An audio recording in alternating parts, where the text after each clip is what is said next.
تعلیم اور حکمت میں بھی حضور کی صحبت کا فیض ہے۔ تو اس لیے ہم خوش نصیب ہیں کہ اللہ پاک نے ہمیں یہ توفیق عطا فرمائی، یہ تحفہ عطا فرمایا کہ ہم قرآن کا دور کرنے کے لیے بیٹھے، اور جب بھی بیٹھے ہمیں صحبت مصطفیٰ صلی اللہ علیہ وسلم نصیب ہو گئی۔ اور پھر ہمارا جو مرکز ہے، ہمارا جو مسلک ہے،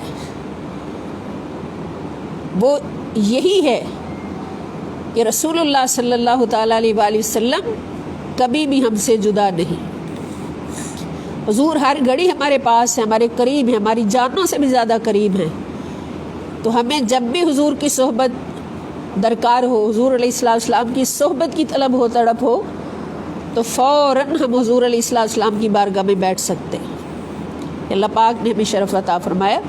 اللہ تعالیٰ فرماتے ہیں کہ میں تو رب ہو کر، خدا ہو کر بندے کی شارگ سے قریب ہوں، نحن اقرب الیہ من حبل الورید۔ اور پھر اگر بندہ یہ سوال کرتا ہے کہ مولا تو ہر انسان کی شارگ سے قریب ہے، تو پھر مومن کی پہچان کیا ہوگی، ایمان والے کی پہچان کیا ہوگی؟ سارے انسان تو ایمان والے نہیں ہیں۔ تو پھر جواب آتا ہے کہ میں تو رب ہو کر ہر انسان کی شارگ سے قریب ہوں، یہ میرا مقام ہے۔ اور مومن کی پہچان یہ ہے کہ النبی اولا بالمؤمنین من انفسہم، کہ میرا نبی مومنین کی جانوں سے بھی زیادہ قریب ہے۔ جان کہاں ہوتی ہے؟ یہ شارگ اوپر ہوتی ہے، اس کے اندر خون ہوتا ہے، خون کے اندر جان ہوتی ہے۔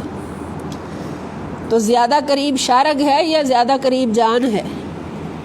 جان ہمارے زیادہ قریب ہے۔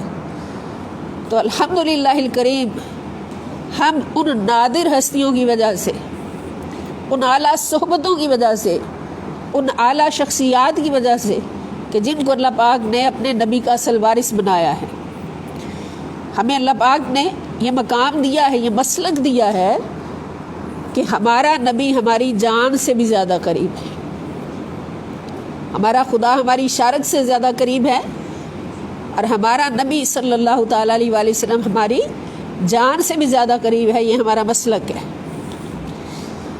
تو اس مسلک پر رہتے ہوئے جب بھی ہم قرآن پڑھتے ہیں تو ہم مدینہ پاک میں ہوتے ہیں، مدینے والے کی صحبتوں میں ہوتے ہیں، مدینے والے کے قدموں میں ہوتے ہیں۔ تو اسی نیت سے ہم نے بیٹھنا اس کلاس میں، اور انشاءاللہ الکریم جتنا بھی وقت لگ جائے تو اس کو پورا کرنا ہے۔ تو کل تک اللہ رب العزت کے فضل و کرم سے ہم نے 5 آیات پڑھ لی تھی، آج آیت نمبر 6 پڑھنی ہے۔ اللہ پاک ارشاد فرماتے ہیں، اعوذ باللہ من الشیطان الرجیم، بسم اللہ الرحمن الرحیم، اولم ینظروا فی ملکوت السماوات والارض۔ یہ سورہ اعراف سورت نمبر 7 ہے، اور آیت نمبر 185 185۔ اللہ پاک فرماتے ہیں اولم ینظروا، کیا انہوں نے نظر نہیں ڈالی، کیا انہوں نے نہیں دیکھا، فی ملکوت السماوات والارض، ملکوت بادشاہت، السماوات آسمانوں کی، والارض اور زمین کی، کیا انہوں نے آسمانوں اور زمین کی بادشاہت میں نہیں دیکھا، غور نہیں کیا؟ وما خلق اللہ، اور جو کچھ پیدا کیا اللہ نے، من شیء، ہر چیز، اور ہر وہ چیز جو اللہ نے پیدا کی اس میں نہیں دیکھا۔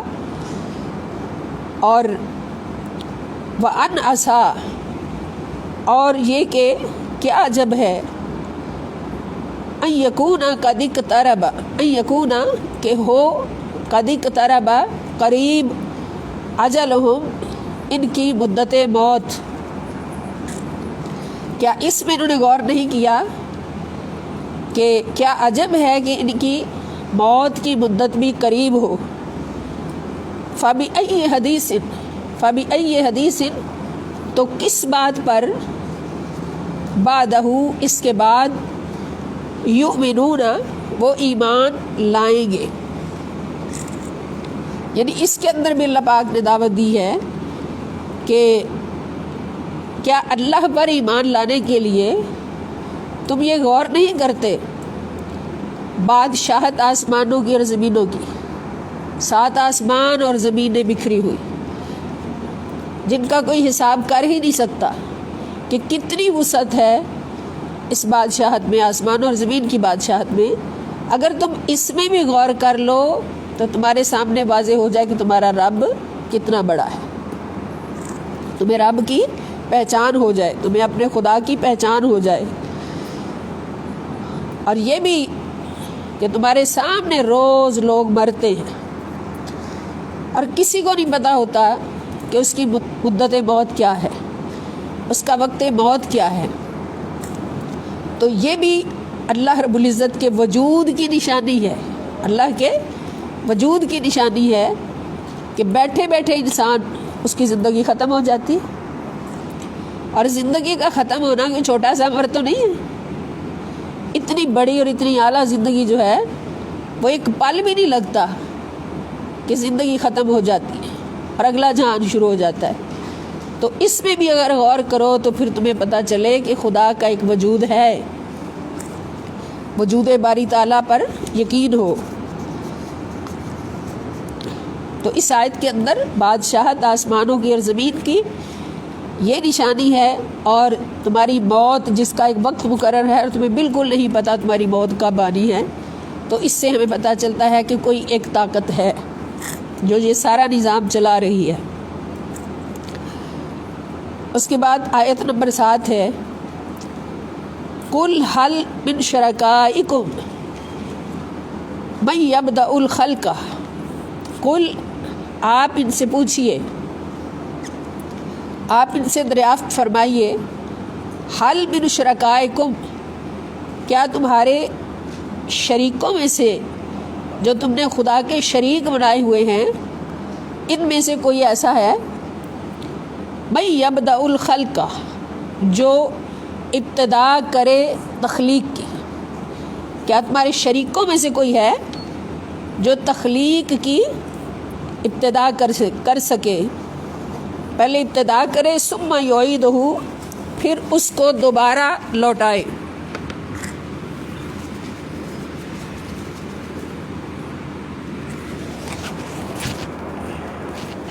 یعنی پہلے اللہ کی طرح پیدا کرے جیسے ہمیں پیدا کیا ہے، پھر اس کو مارے، پھر قیامت کے دن اس کو دوبارہ اٹھا سکے، اسی جسم کے ساتھ اور اسی روح کے ساتھ اس کو دوبارہ اٹھا سکے۔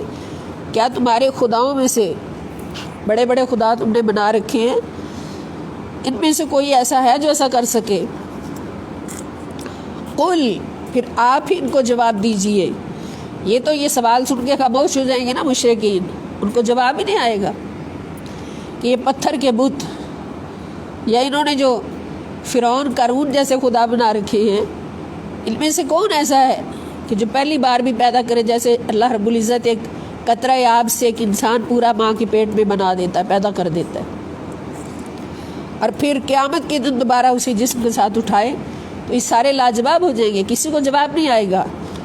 تو امر مصطفیٰ صلی اللہ علیہ وسلم، پھر آپ ان سے فرمائیے، اللہ یبدأ الخلق ثم یعیدہ، کہ وہ صرف اللہ ہے، صرف اللہ ہے جو ابتدائے تخلیق بھی کرتا ہے، ابتدائے تخلیق بھی کرتا ہے، یعنی تخلیق کی ابتدا بھی کرتا ہے، اور پھر دوبارہ قیامت کے دن ان اربوں کھربوں انسانوں کو دوبارہ بھی اٹھائے گا، دوبارہ بھی زندہ کرے گا۔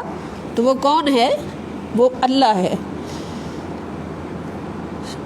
فَأَنَّا تُؤْفَكُونَ، پھر ان سے پوچھئے کہ فَأَنَّا، پس کس طرف، تُؤْفَكُونَ، تم بھٹکے جا رہے ہو۔ تو یہ بھی اللہ پاک نے ایک دلیل اپنے پیارے حبیب صلی اللہ تعالی وسلم سے فرمائی کہ جو تیرے رب کو نہ مانے میرے مصطفیٰ تو ان کے سامنے یہ سوال رکھ، ان کے سامنے یہ سوال رکھو کہ میرا رب تو وہ ہے جو ابتدائی تخلیق بھی کرتا ہے اور دوبارہ پھر تخلیق کرے گا قیامت کے دن، دوبارہ پھر زندہ کر کے اٹھائے گا، تو لاؤ تمہارا کوئی خدا ایسا ہے تو پھر خلق کی تخلیق، مخلوق کی تخلیق بھی اللہ تعالیٰ کے وجود پر دلیل ہے کہ ایسا کوئی اور ہے ہی نہیں۔ جب مخلوق کی تخلیق کو دیکھا جائے، انسانوں کی تخلیق کو دیکھا جائے، تو یہ بھی اللہ تعالیٰ کے وجود پر ایک بہت سب سے بڑی بلکہ دلیل ہے کہ کوئی ایسا لائیں خدا کے سوا جو ایک انسان بھی بنا سکے، انسان کی ایک انگلی ہی بنا سکے، انسان کا ایک ناخن ہی بنا سکے، ایک بال ہی بنا سکے، سب سے چھوٹی چیز تو بال ہے نا، ایک بال ہی جو انسان کا بنا سکے، کوئی ایسا لائیں۔ تو اے حبیب صلی اللہ علیہ وسلم جب آپ ان کے سامنے یہ سوال رکھیں گے تو یہ لاجواب ہو جائیں گے، تو پھر آپ ان سے فرمائیں کہ وہی خدا ہے جو یہ سارا کچھ کر رہا ہے، وہی وجود باری تعالیٰ ہے جو یہ سارا کچھ کر رہا ہے، کہ پیدا بھی کر رہا ہے، مار بھی رہا ہے، پیدا کر کے پھر پرورش بھی کر رہا ہے، اور کسی کو 100 سال کی عمر تک پہنچا دیتا ہے، 200 سال کی عمر تک پہنچا دیتا ہے، کسی کو درمیان میں لے جاتا ہے، کسی کو چھوٹی عمر میں لے جاتا ہے، کسی کو بالکل ابتدا میں لے جاتا ہے۔ تو یہ سارا نظام چلانے والی کوئی ایک طاقت ہے اور وہی خدا ہے۔ تو یہ بھی دلیل وجود باری تعالیٰ پر۔ یہ سورہ یونس کی آیت ہے، سورہ یونس سورت نمبر 10 اور آیت نمبر 34، 34 نمبر آیت۔ اب آپ دیکھ رہے ہیں نا کہاں کہاں موجود ہیں آیات، ایک موضوع پر آیات کہاں کہاں ہر صورت میں موجود ہیں، اور قبلہ حضور شیخ الاسلام نے کتنی محنت فرمائی کہ ہر صورت سے جگہ جگہ سے آیات اکٹھی کر کے ان کو ایک موضوع میں جمع کر دیا، اور ہمارے جیسے نکموں اور کمزوروں کے سامنے رکھ دیا کہ آؤ اتنی آسانی تمہارے لیے بنا دی ہے، اب تو پڑھ لو قرآن کو، اب تو سمجھ لو قرآن کو، اب تو دیکھ لو کہ تمہارا خدا تمہیں کیا کہہ رہا ہے، کیا پیغام دے رہا ہے۔ آگے آیت نمبر 8 ہے، یہ بھی وجود باری تعالیٰ پر دلیل ہے تخلیق کائنات سے۔ قالت رسلہم افی اللہ شک فاطر السماوات والارض،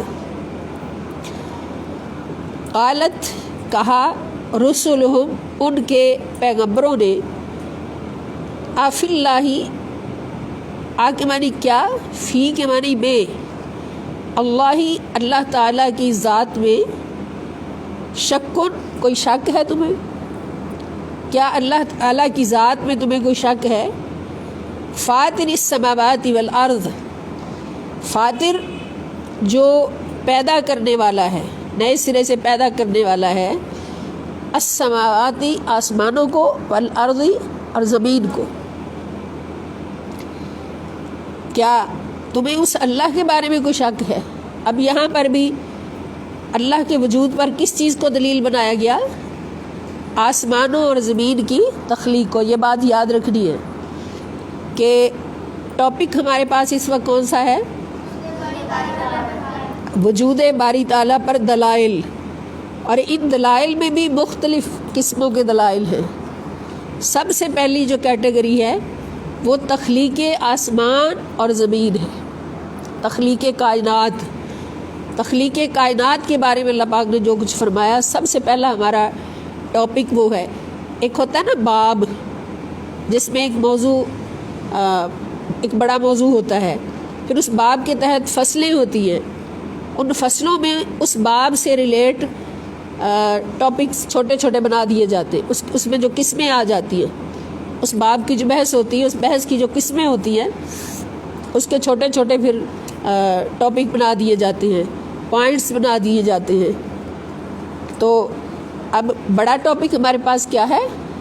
وجود باری تعالیٰ پر دلائل، اور نیچے پھر فصلیں ہیں۔ اب یہ جو پہلی فصل ہم پڑھ رہے ہیں یہ ہے کائنات کو عدم سے وجود میں لانے سے دلائل، یعنی کائنات پہلے موجود نہیں تھی، اس کو عدم سے وجود میں لایا گیا، تخلیق کیا گیا، تو اس بارے میں اللہ کی وجود پر کیا کیا دلائل ہیں۔ تو ان کے رسولوں نے کہا کہ کیا اللہ کی ذات میں تم شک کرتے ہو جو پیدا کرنے والا ہے آسمانوں کو اور زمین کو؟ یدعوکم، وہ تمہیں دعوت دیتا ہے۔ کون دعوت دیتا ہے؟ اللہ۔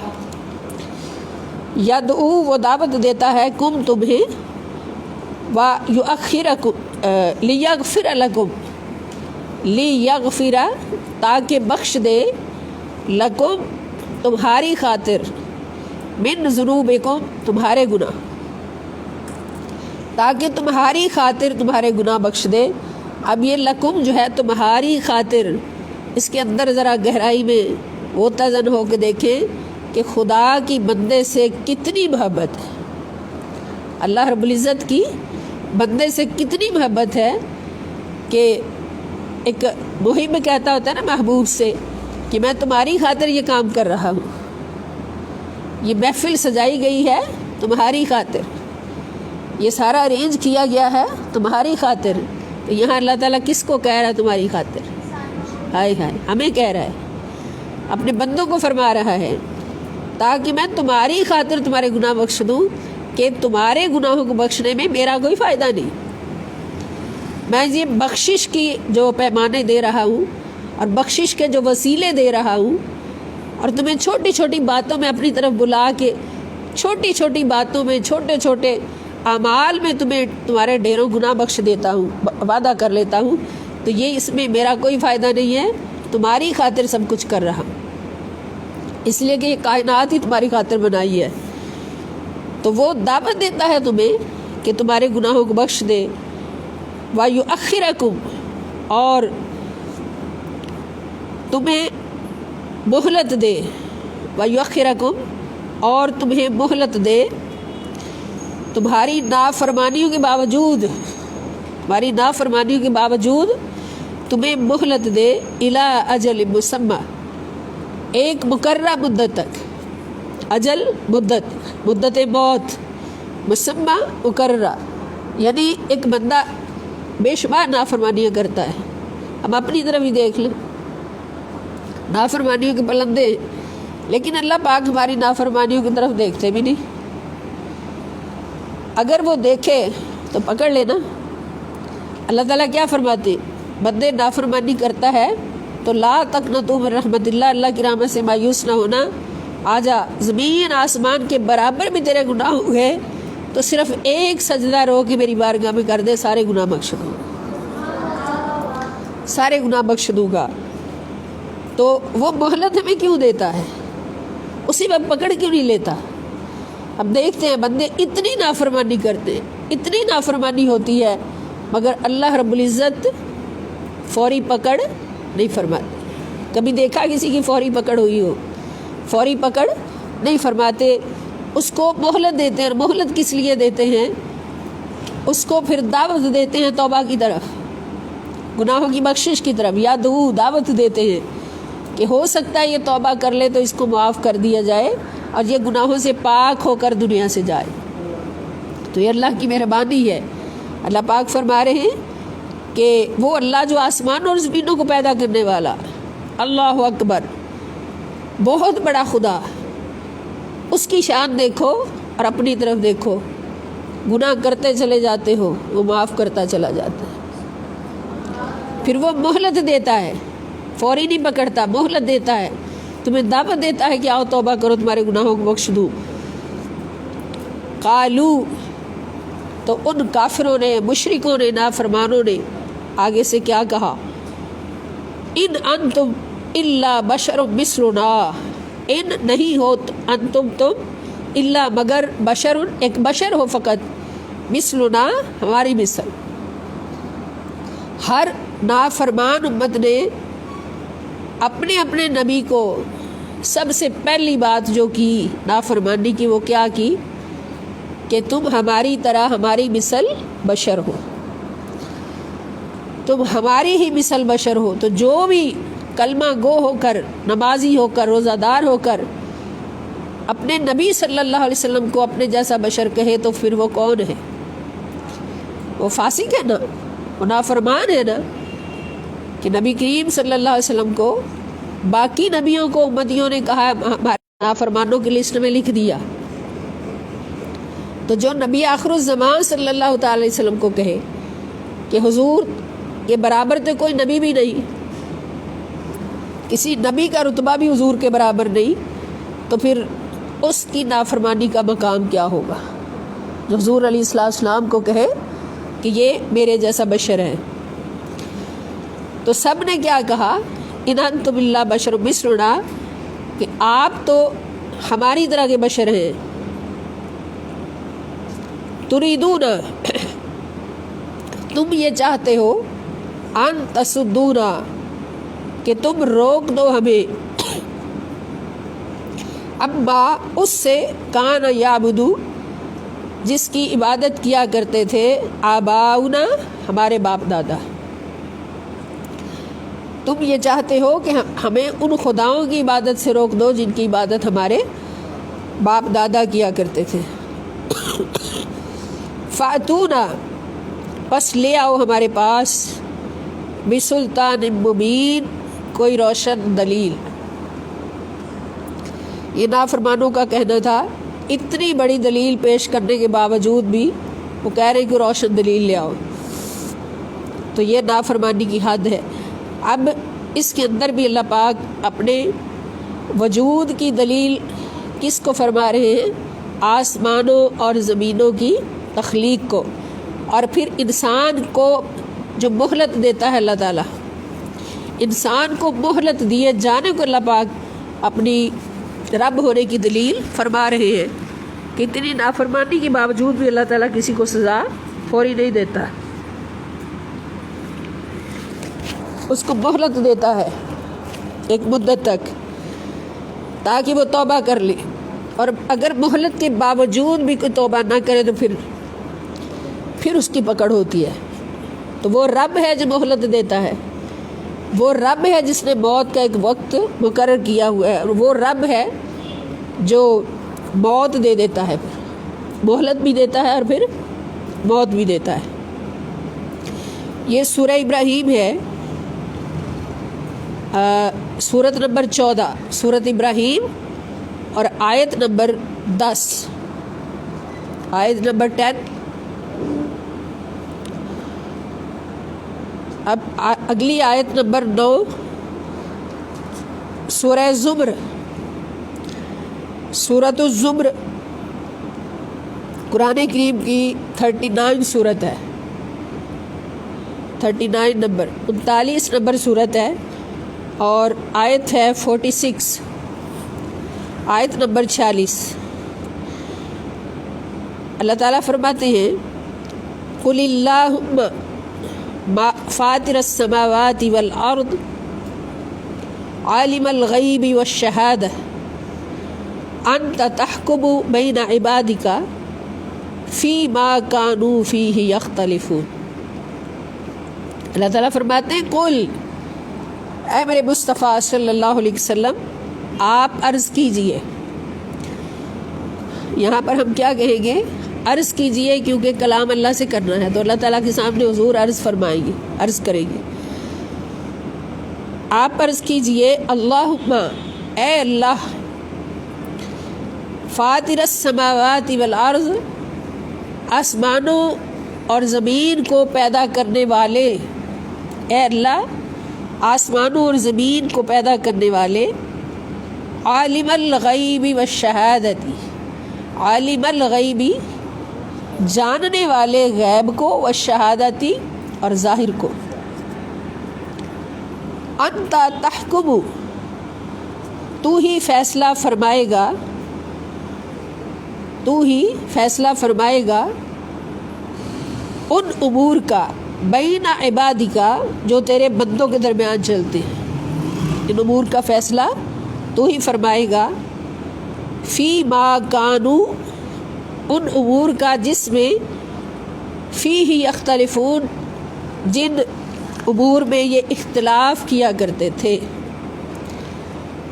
یعنی اللہ تعالیٰ حضور سے کیا فرما رہے ہیں؟ کیا میرے نبی صلی اللہ علیہ وسلم آپ اپنے رب سے عرض کیجئے کہ اے آسمانوں اور زمین کو پیدا کرنے والے. تو اس آیت میں بھی یہ دلیل مل گئی نا، وجود باری تعالیٰ پر دلیل کیا ملی؟ آسمانوں اور زمین کی پیدائش، آسمانوں اور زمین کی تخلیق.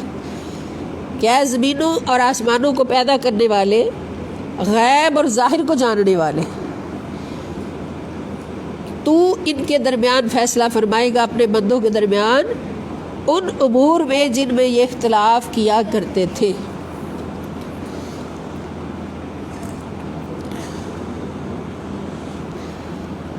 اور یہ سورہ زمر ہے، آیت سورت نمبر 39 اور آیت نمبر 46.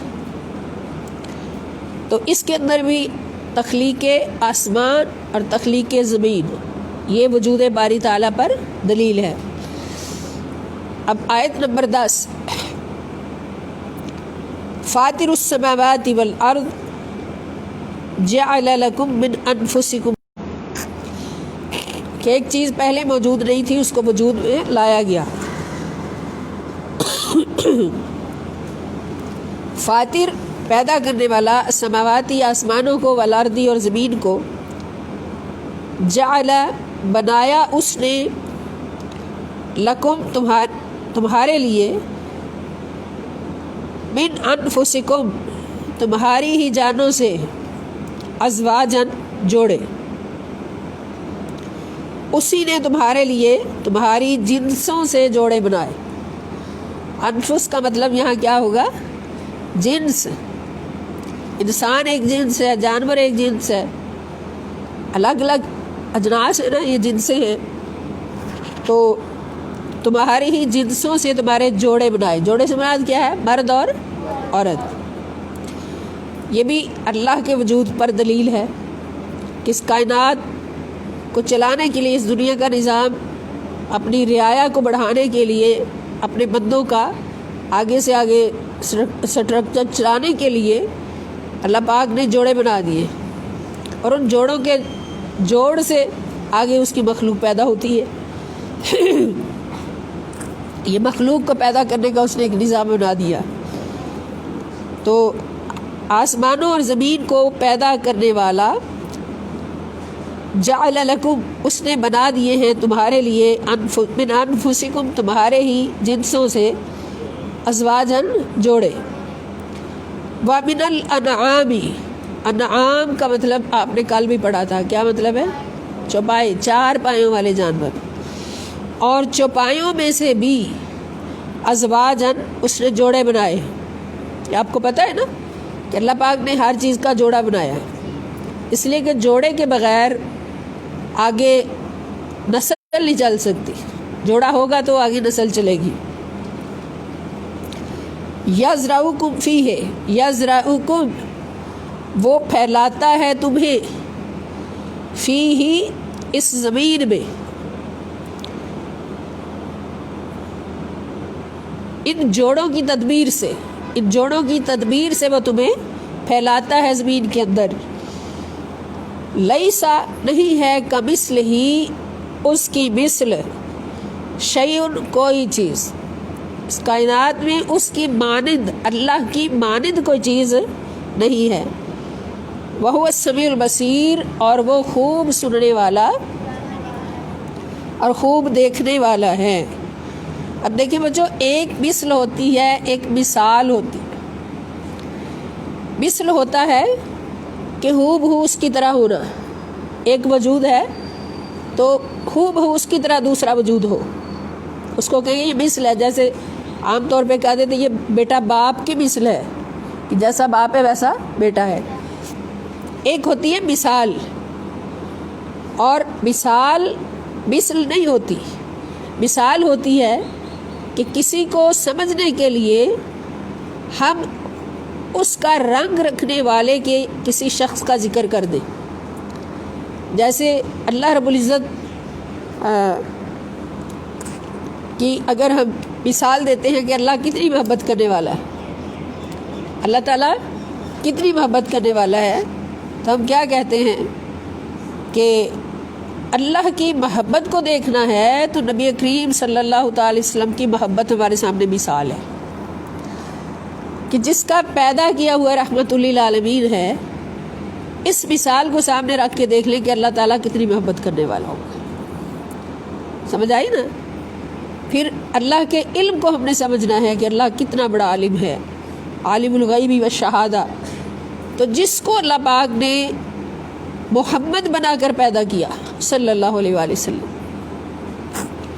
اس کے علم کو ہم سامنے رکھتے ہیں کہ اگر حضور علیہ السلام کا علم اس مقام پر ہے کہ کائنات کا کوئی علم حضور سے پوشیدہ نہیں، کائنات کی کوئی بات حضور سے پوشیدہ نہیں، تو اگر پیدا کیا ہوا اتنا بڑا عالم ہے تو پھر اس مثال سے سمجھ لیں کہ اللہ کتنا بڑا عالم. تو اس طرح کسی کو سمجھنے کے لیے، کسی بات کو سمجھنے کے لیے مثال دینا، مثال اور ہوتا ہے اور مثل اور ہوتا ہے. مثل بالکل تشبیہ کو کہتے ہیں. تو مثال دینا اللہ پاک کی بھی سنت ہے. قرآن کریم میں اللہ تعالیٰ مثالوں کے ذریعے بات سمجھاتے ہیں. یہ بات آپ کو پتہ ہے نا؟ جیسے اللہ پاک قرآن پاک میں فرماتے ہیں کہ ایک جو مومن کامل ہے اس کی مثال ایک درخت کی طرح ہے، ایک درخت کی طرح ہے کہ اصلها ثابت وفرعها فی السماء، جس کی جڑیں زمین میں مضبوط ہیں اور اس کی شاخیں آسمانوں تک پھیلی ہوئی. تو مثل کلمۃ طیبۃ کشجرۃ طیبۃ، کہ ایک کلمہ طیبہ کی مثال، کلمہ طیبہ سے مراد ایک مرد کامل ہے، مومن کامل ہے، اس کی مثال کس طرح ہے؟ کشجرۃ طیبۃ، ایک پاکیزہ درخت کی طرح، اصلها ثابت، جس کی جڑیں زمین میں مضبوط ہیں، وفرعها فی السماء، اور اس کی شاخیں جو ہیں وہ آسمانوں میں پھیلی ہوئی. تو یہ مثال دینا اللہ رب العزت کی سنت ہے. قرآن کریم میں بہت جگہوں پہ یہ دلائل موجود ہیں. تو اللہ پاک فرماتے ہیں لیسا کمثلہ، اللہ کی مثل کوئی اور نہیں ہے، اللہ جیسا کوئی اور نہیں ہے. وہو السمیع البصیر، اور وہ بہت زیادہ سننے والا اور بہت زیادہ دیکھنے والا ہے. یعنی اس کی سماعت سے بھی کوئی جگہ خالی نہیں، اس کی بصارت سے بھی کوئی جگہ خالی نہیں. یہ اس کے اندر بھی اللہ پاک نے تخلیق آسمان اور زمین اور پھر انسانوں کی جنس کے جوڑے، جانوروں کے جوڑے، ان کو تخلیق کرنا، یہ بھی تخلیق کے موضوع میں آ گئے نا، کہ یہ ساری چیزیں جو پہلے موجود نہیں تھیں، ان سب کو جس نے تخلیق کیا ہے وہ خدا ہے، اور اس کی طرح کوئی اور ہو ہی نہیں سکتا. یہ سورہ الشورى سورت نمبر ہے 42 اور آیت نمبر ہے 11. آگے آیت نمبر 11 ہے، اس میں اللہ پاک ارشاد فرماتے ہیں هو اللہ الخالق الباری المصور لہ الاسماء الحسنى یسبح لہ ما فی السماوات والارض وہو العزیز الحکیم. هو اللہ، وہی اللہ ہے، یعنی اللہ نظر نہیں آتا مگر اللہ کی دلیل کیا ہے؟ الخالق، جو پیدا کرنے والا ہے، الباری، جو عدم سے وجود میں لانے والا ہے. عدم سے، عدم وہ ہے نا جس کا پتہ ہی نہیں ہمیں، کچھ بھی نہیں، اور وجود جو پیدا ہو گیا. جو عدم سے وجود میں لانے والا ہے، یعنی ایجاد فرمانے والا، عدم سے وجود میں لانے والا، ایجاد فرمانے والا۔ یسبح، تسبیح کرتے ہیں، لہو، اسی کی تسبیح کرتے ہیں، ما، جو کچھ، فی السماواتی، آسمانوں میں ہے، والارض، اور زمین میں ہے، آسمانوں اور زمین میں جو کچھ بھی ہے سب اسی کی تسبیح کرتے ہیں۔ وَهُوَ الْعَزِيزُ الْحَكِيمُ، اور وہ غالب حکمت والا ہے۔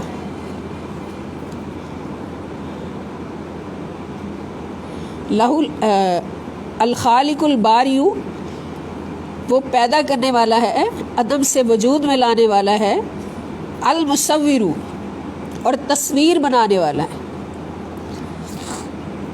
اللہ تعالیٰ کیا ہے؟ تصویر بنانے والا، ماں کے پیٹ کے اندر تمہاری تصویر بنانے والا، جو تصویر کو باہر اپنے ہاتھوں سے ہزاروں سال سوچ سوچ کے بھی نہیں بنا سکتا، علم کے سمندر حاصل کر لے پھر بھی نہیں بنا سکتا، وہ تصویر تمہارا خدا وہ ہے جو وہ تصویر ماں کے پیٹ کے اندر مختلف مراحل سے گزار کے بنا دیتا ہے۔ هو الذی یصورکم فی الارحام کیف یشاء، سورہ مائدہ کی غالباً یہ آیت ہے، والذی یصورکم فی الارحام کیف یشاء، وہی اللہ ہے جو ماں کے رحموں کے اندر جیسے چاہے تمہاری تصویر بنا دیتا ہے۔ کیف یشاء، جیسے چاہے تمہاری تصویر بنا دیتا ہے۔ گویا جو ماں کے پیٹ کے اندر ہماری تصویر بن رہی ہوتی ہے وہ اللہ کی چاہت ہوتی ہے۔ بات سمجھ آئی نا، کہ وہ اللہ کی چاہت ہوتی ہے، اور اس تصویر کو اگر کوئی برا کہے، بولیں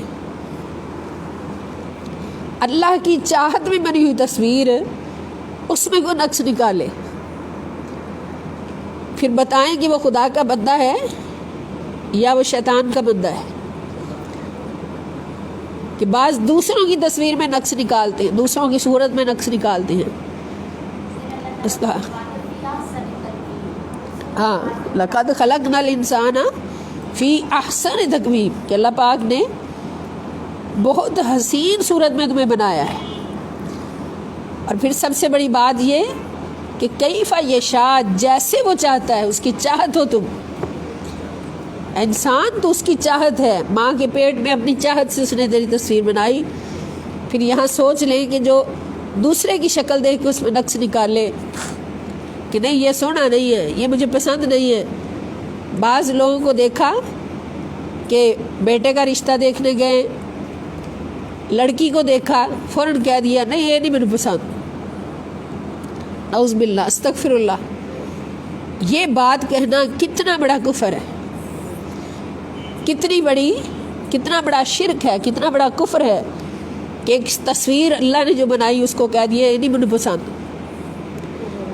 بھئی آپ یہ لفظ نہ بولیں، ویسے کہہ دیں جی بس نہیں، ہم نے یہ نہیں کرنا، ہمارا دل نہیں مانتا یا جو بھی، ویسے اس کو چھوڑ دیں، لیکن یہ کبھی نہ کہیں کہ نہیں میں نہیں پسند۔ دوسروں میں نقص نکالا، پھر اپنی شکل اللہ پاک نے اتنی پیاری بنائی ہے، اللہ کی چاہت ہے، میری شکل اللہ کی چاہت ہے، اور خدا نہ خواستہ میں کہوں کہ یہ میری آنکھیں جو ہیں یہ بلیک ہیں، میں ان کو براؤن کر لوں، یہ میری آنکھیں جو ہیں یہ بلیک ہیں، ان کو میں نیلا کر لوں، بلو کر لوں۔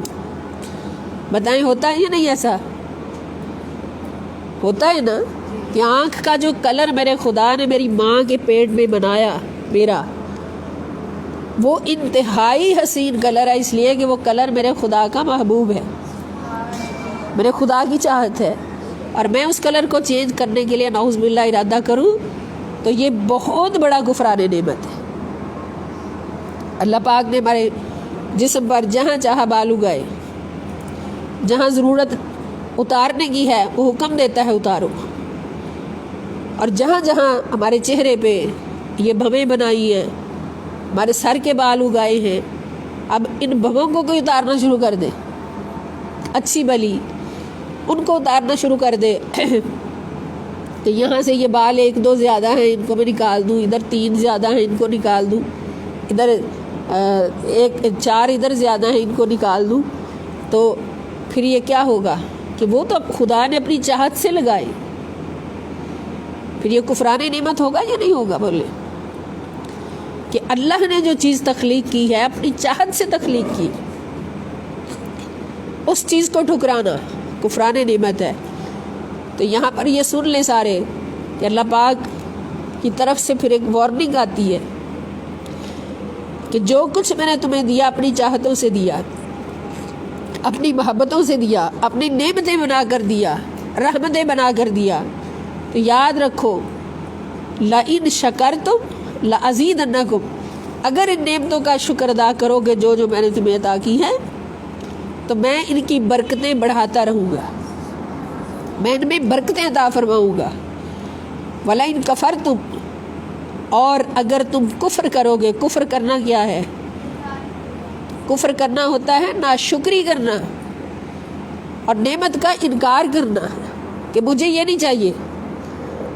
اب کوئی ماں بچے کو گفٹ دیتی ہے پیار سے، ماں کی محبت اللہ پاک فرماتے ہیں اگر میری محبت، ماں کی محبت مثال دیکھ لو، ماں کی محبت کو مثال بنایا اللہ پاک نے کہ اس کو 70 گنا بڑھا لو تو یہ دیکھ لو کہ اتنا میں تم سے پیار کرتا ہوں۔ تو ماں جو اللہ سے 70 گنا کم محبت کرتی وہ ہمیں کوئی تحفہ دے، اپنے پیار سے تحفہ دے، تو اگر ہم اس تحفے کو پکڑ کے دونوں ہاتھوں سے پکڑیں گے، چومیں گے، آنکھوں سے لگائیں گے، سر پہ رکھیں گے، تو ماں راضی ہوگی، دعائیں دے گی۔ جب ماں راضی ہوگی تو کون راضی ہوگا؟ اللہ تعالیٰ راضی ہوگا۔ ماں کی رضا کا اتنا بڑا مقام ہے، اور اگر اس تحفے کو ٹھکرا دیں گے، بولے اگر خدا نہ خواستہ یہ کہہ دیں گے کہ نہیں امی جی یہ نہیں چاہیے، مجھے نہیں چاہیے، پھر کیا ہوگا؟ ماں ناراض ہو گئی نا، اور جب ماں ناراض ہوگی تو پھر کون ناراض ہوا؟ اگر ماں کی ناراضگی اتنا بڑا ایک نقصان ہے تو پھر اللہ تعالیٰ کی ناراضگی کہاں جائے گی؟ اس لیے ہمیں کیا چاہیے کہ اللہ رب العزت کی عطا کردہ ہر نعمت کو شکرانے کے نفل ادا کرتے ہوئے اس کو قبول کریں۔ اللہ کی پیدا کی ہوئی کسی چیز میں نعوذ باللہ، کروڑ بار نعوذ باللہ، کوئی نقص نہیں نکال سکتا، اس سے بڑھ کے کون کر سکتا ہے؟ ہم اپنی مثال لے لیں کہ ہم اتنی چاہت سے ایک چیز بنائیں، اپنے دوست کو پیش کریں، سہیلی کو پیش کریں، اور وہ آگے سے اٹھا کے او مارے یہ کیا ہے، مجھے نہیں پسند، مجھے یہ چیز نہیں پسند، تو پھر اس کا دل ٹوٹے گا یا نہیں ٹوٹے گا؟ دوستی ختم ہوگی یا نہیں ہوگی؟ تو کہاں ہمارے عام دوست اور کہاں ہمارا خدا؟ تو اللہ پاک فرماتے ہیں کہ وہ جیسے اس کی چاہت ہوتی ہے اپنی چاہت سے تمہاری تصویریں بناتا ہے، اس لیے ان صورتوں کو اللہ کی محبت سے سجا کے رکھو۔ پھر اللہ کی چاہت کی جو چیز دی ہوئی ہے اس کو خرچ بھی تو وہی کرنا چاہیے نا جہاں اللہ کی چاہت ہو۔ اللہ پاک اپنی چاہت سے ہمیں اتنی پیاری شکل عطا فرمائے، اور خدا نخواستہ نعوذ باللہ منہ ہم اس شکل کو بے راہ روی کے لیے استعمال کر لیں، خدا نخواستہ، یا اس کو حرام راستے پہ لگانے کے لیے استعمال کریں، بجائے اس کے کہ ہم اس شکل کو اللہ رب العزت کی محبت میں، ہر چیز جو اس نے عطا فرمائی اپنی چاہت سے، ہر اس چیز کو اس کی چاہت سے ہی استعمال کریں۔ جب ایک چیز اللہ کی چاہت ہے تو اس کا استعمال بھی تو اس کی چاہت میں ہونا چاہیے۔ اسی لیے اللہ پاک نے فرمایا کہ ہر چیز کو میری چاہت میں استعمال کرنے کے لیے میں تمہیں بہت بڑا نمونہ دے رہا ہوں کہ اس نمونے کو اختیار کرنا، اس کے راستے پر چلنا، تو پھر تم کبھی بھی ذلیل و خوار بھی نہیں ہوگے، بیمار بھی نہیں ہوگے، نہ جسمانی طور پہ بیمار ہوگے نہ روحانی طور پہ بیمار ہوگے، تم ہمیشہ تندرست و توانا بھی رہو گے، اور اللہ کی بارگاہ میں کامیاب بھی رہو گے، اور اس دنیا میں سربلند بھی رہو گے، کامیاب بھی رہو گے۔ کس صورت میں؟ جب اس نمونے کی پیروی کرو گے جب میں نے اپنی چاہت میں دی ہوئی نعمتیں اپنی چاہت میں ہی خرچ کرنے کے لیے تمہیں وہ نمونہ عطا فرما دیا. اپنی چاہت میں عطا کی ہوئی ہر چیز کو اپنی چاہت میں ہی خرچ کرنے کے لیے تمہیں نمونہ عطا فرما دیا.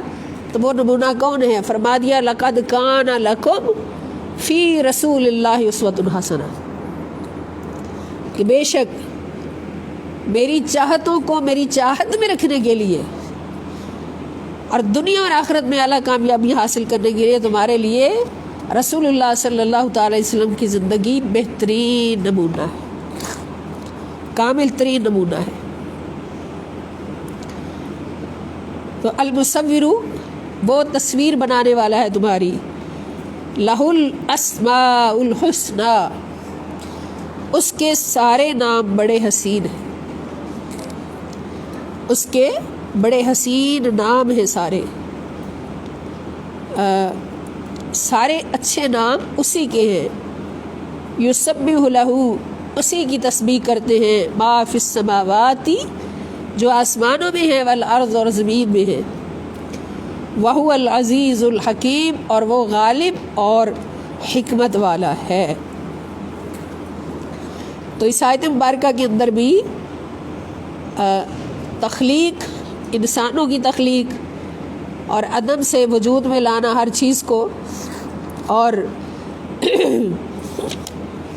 تصویر بنانا ہر مخلوق کی، انسانوں کی بھی اور ہر مخلوق کی تصویر بنانا، یہ سب اللہ رب العزت کے کام ہے، اسی کی شان ہے، اسی کی عظمت ہے، اور یہ اللہ رب العزت کے وجود پر دلیل ہے.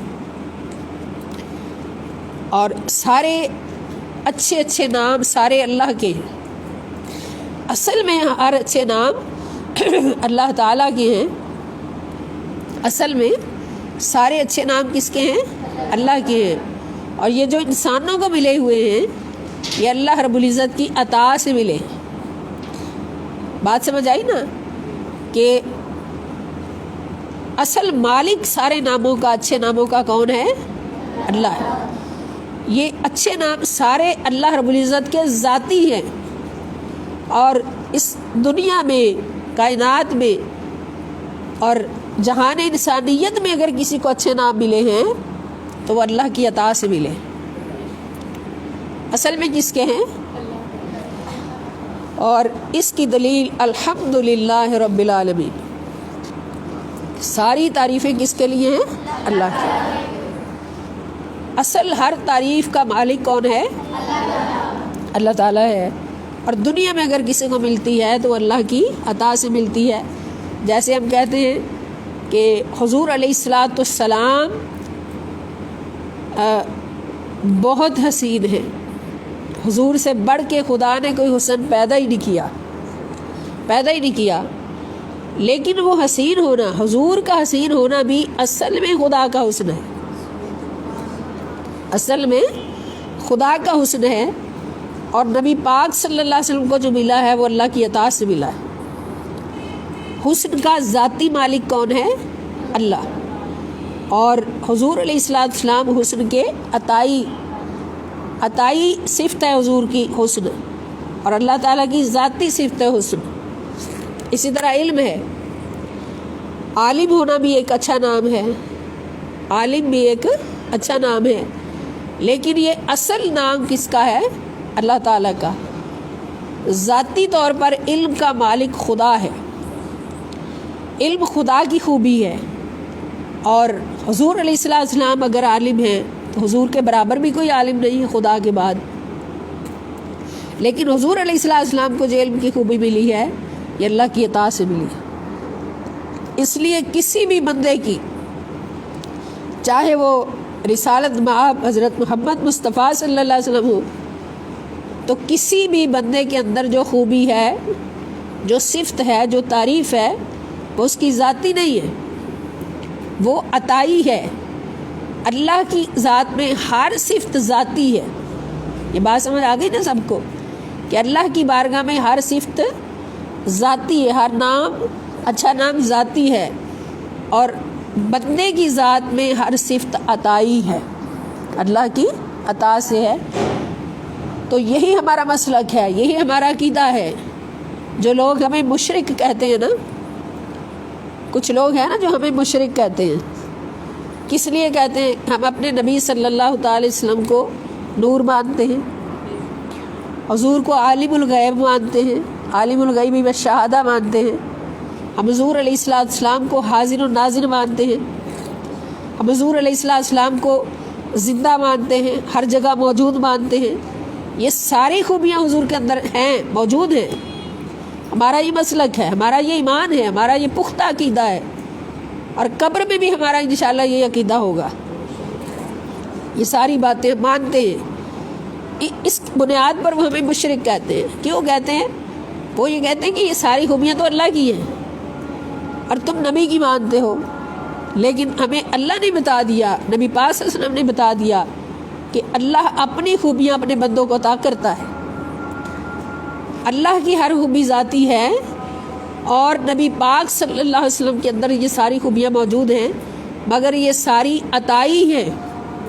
ہمارا عقیدہ یہ ہے کہ اللہ کی ہر صفت، ہر خوبی ذاتی ہے، اور نبی پاک صلی اللہ علیہ وسلم جو کہ اللہ کے بندے ہیں، اللہ کی مخلوق ہیں، اللہ کے رسول ہیں، تو حضور کی اعلیٰ سے اعلیٰ خوبی بھی حضور کی عطائی ہے، ذاتی نہیں ہے۔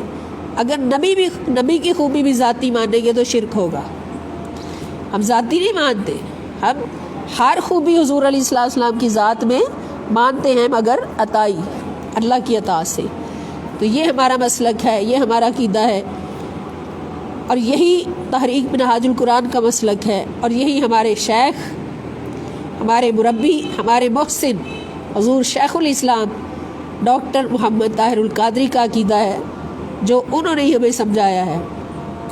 وہ نبی پاک صلی اللہ علیہ وسلم کے در پہ بیٹھے ہیں اور ہمیں وہاں سے فیض لے کے بانٹ رہے ہیں۔ اللہ پاک ان کی عمر میں، علم میں، عمل میں، فیوز و برکات میں کروڑوں برکتیں عطا فرمائیں، اور ہمیں اس صراط مستقیم پر اللہ پاک استقامت عطا فرمائیں، استقامت عطا فرمائیں، استقامت عطا فرمائیں، اور طاقت عطا فرمائیں، اور ہم یہ علم حاصل کرتے ہی اس دنیا سے جائیں۔ وما علیہ الا البلاغ المبین۔ والسلام علیکم ورحمۃ اللہ وبرکاتہ۔ اب آئندہ ہماری کلاس انشاءاللہ الکریم نیکسٹ ویک میں بدھ، جمعرات اور پیر، منگل اور بدھ، پیر، منگل اور بدھ کے دن 3 دن ہوگی انشاءاللہ الکریم۔ تو تب تک کے لیے خدا حافظ۔